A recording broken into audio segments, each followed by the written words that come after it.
چې زه ونه کومه که نه نو په ما باندې ورځ نه تېرېږي. نور خو پوهېږي که نه صحیح خبره ده، بس ښه پوهېږم یاره، خو بس الله دې راوله یار.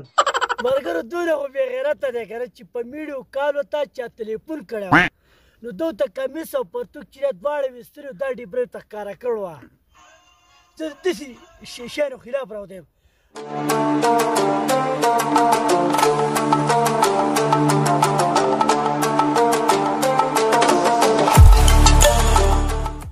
نور وایه که نه ښه یوازې پروت یې؟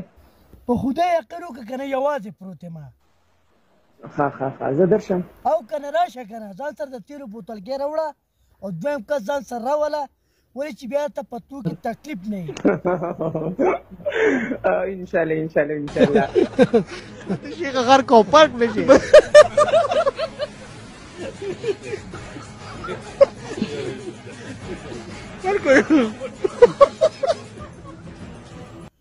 زه خو شیخ یم په ځان دې شیخان ډېر پوهول دي او که ږیره خریلې دي ځان په ځان ډېر پوهول دي.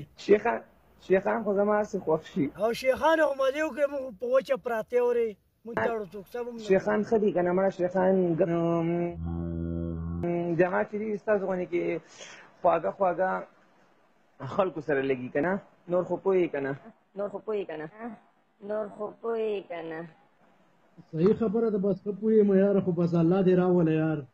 ملګرو دونه خو بې غیرته دی که نه چې په میډیو کال ورته چا تلیفون کړی وه نو دو ته کمیس او پرتوګ چې دواړه ویستلي دا ډیبرۍ ته ښکاره کړې وه او په خپله خو دومره بې غیرته چې په خپله میډیو هم ځان نه کړې وه. دونه خو بې شرمه دی. راشئ د حالت تاسو په خپله وګورئ.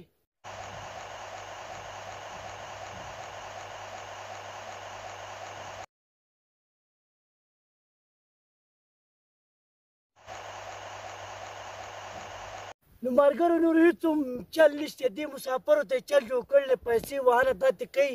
چې زه ونه کومه که نه نو په ما باندې ورځ نه تېرېږي. موږ هم د مسافرۍ کې لږ د زړه دا بړاس کوي یار. نو ملګرو نور هېڅ هم چل نشته. دې مسافرو ته یې چل جوړ کړلی پیسې وهنه داتې کوي او دا ډیبرۍ ته ښکاره کوي. نور هېڅ هم نشته. نو پرې تاسو ووایئ ملګرو دا قسم حالات دي او دا قسم میکاپونه دي. نو په دې کې د هلک او د جنۍ فرق کېږي او د په ځان یې بیا د افریدي نوم هم ښودلی. افریدي چې نه دي افریدیان هغه ډېر نران او یو ډېر غیرتمند قوم دی.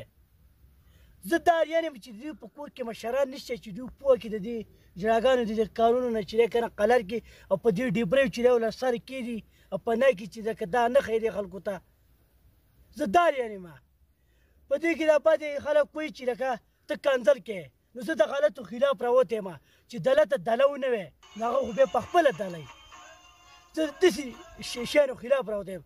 نو زه په صحیح کس پسې نه یم راغلی او په دې بې غیرتو پسې په دې دلګانو پسې زه راوتی یم. بر کله که دا شی بند